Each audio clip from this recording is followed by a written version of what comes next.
You are walking with your friends on a beautiful afternoon, but the sidewalk is too narrow for 3 people. Without a word, you are the one who steps back, walking slightly behind the group while the other two continue talking. You try to share a story, but halfway through, someone interrupts to point at something across the street. The conversation moves on, and your story is left hanging in the air, completely forgotten. Nobody yelled at you, and nobody explicitly told you that you do not belong. Yet a cold, heavy weight settles in your chest. You are there, but you are completely invisible. This is the quiet agony of being the least favorite friend. It is the unspoken hierarchy of a social circle, where you are technically included, but emotionally sidelined. You are the one who is texted only when someone else cancels, the one who initiates every plan, and the one whose absence is rarely noticed. When you experience this repeatedly, you begin to question your own reality. You ask yourself, am I being too sensitive? Am I just paranoid? Today, we are going to look beneath the surface of this agonizing dynamic. This is not just a minor social inconvenience, it is a profound psychological experience that reshapes your brain, your self-esteem, and how you view the world. If you have ever felt like an outsider among the people who are supposed to be your friends, you are not alone, and you are not imagining it. Human beings are hardwired for connection. Millions of years ago, staying with the tribe meant survival, while banishment meant death. Because of this, our brains developed an incredibly sensitive radar for social exclusion. Psychological studies using fMRI scans show that when a person experiences social rejection, the brain registers it in the exact same region that processes physical pain, the anterior cingulate cortex. When your friends plan an outing without you, or when they share an inside joke you know nothing about, your brain doesn't just see it as an oversight, it processes it as a physical wound. The trauma of being the least favorite friend does not come from a single dramatic betrayal. It comes from the accumulation of micro-rejections. It's the subtle shift in body language when you sit down. It's the group chat that suddenly goes quiet, only for you to find out later that a secondary chat was made without you. It is the slow, dripping poison that erodes your confidence every single day. You begin to feel like a guest in your own social life, always walking on eggshells, performing to keep your place at a table that was never truly set for you. And this is the part most people miss. When we feel like we're slipping to the margins of a friendship, our survival instinct kicks in. But instead of walking away, we often try harder. We become the fixer, the comedian, the driver, or the listener. We unconsciously adopt a role to prove our utility to the group.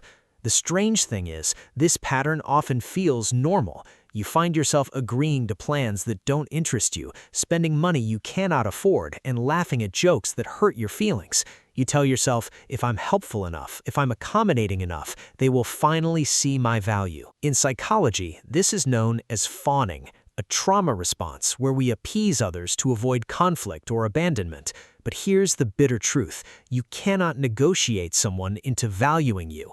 When you overcompensate to stay in a group, you reinforce the unspoken rule that your presence is conditional. You become a commodity rather than a companion. They learn to love what you do for them, not who you are. And deep down, you know this, which only deepens the loneliness. But here is where it gets even more interesting. Why do we stay in social circles that make us feel so small? Why is it so incredibly difficult to just walk away and find people who appreciate us? To understand this, we have to look backward. Often, the adult experience of being the least favorite friend is an echo of an old, familiar childhood wound. If you grew up in a household where you had to earn love through high achievements, or if you were the invisible child who stayed quiet to keep the peace, your nervous system became wired to associate love with struggle. To your subconscious mind, a healthy, effortless friendship feels unfamiliar, almost dangerous. But a friendship where you have to constantly chase approval, that feels like home. You are unconsciously recreating the familiar battlefield of your past, hoping that this time you will finally win the battle and get the validation you were denied long ago. You are not staying because you love how they treat you. You are staying because your brain confuses familiarity with safety. Living on the periphery of a group forces your nervous system into a state of chronic hypervigilance. You become an expert at reading micro-expressions. You analyze the punctuation in a text message. You wonder why a reply took 3 hours instead of 3 minutes. This constant state of alert is exhausting. It drains your emotional energy and leaves you with a distorted self-image. You begin to believe that you are inherently unlovable or boring. But this pattern does not have to be your permanent reality. The first step to breaking free is recognizing that their treatment of you is a reflection of their character and group dynamics, not a reflection of your worth. You are not flawed just because a specific group of people fails to see your depth. It is time to practice what psychologists call selective detachment. Stop volunteering to organize the next gathering. Stop being the first to text. This is not about playing mind games or punishing them. It's about reclaiming your energy. Observe what happens when you match their effort. If the connection fades when you stop carrying it, let it go. It is far better to be alone with your dignity than to be surrounded by people who make you feel completely isolated. Being the least favorite friend is a uniquely painful form of loneliness because it happens in plain sight. It tells you a lie that you are not enough. But the truth is, you have simply been planting your seeds in rocky soil where nothing beautiful can grow. Take a look at your current relationships. Do they give you energy, or do they constantly require you to justify your existence? You deserve to be in spaces where your presence is celebrated, not merely tolerated. You deserve friends who look around and ask, "Where is he?" when you are not there, rather than forgetting you were even missing. It takes immense courage to walk away from the familiar comfort of a group, even a toxic one. But when you finally close that door, you open up the space to find your true people, the ones who will walk beside you, listen to your stories, and see you clearly.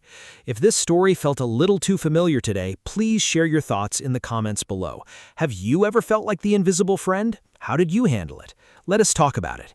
And if this resonated with you, consider subscribing to Prism Mind for more deep psychological insights. Thank you for watching, and take care of your mind.